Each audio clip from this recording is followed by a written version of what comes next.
Berkeley plopper, straight braid. Already caught 4 good ones out here. We'll see if we can find a double digit.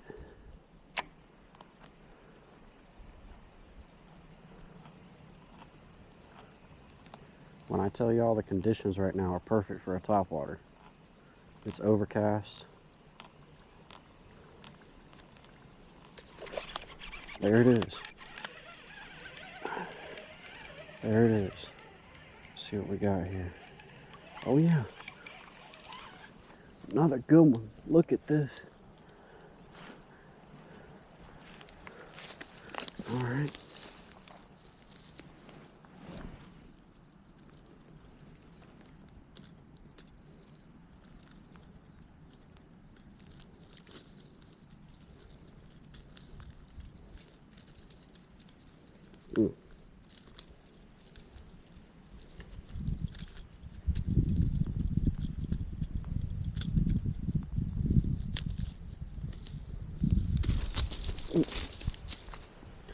Look at that.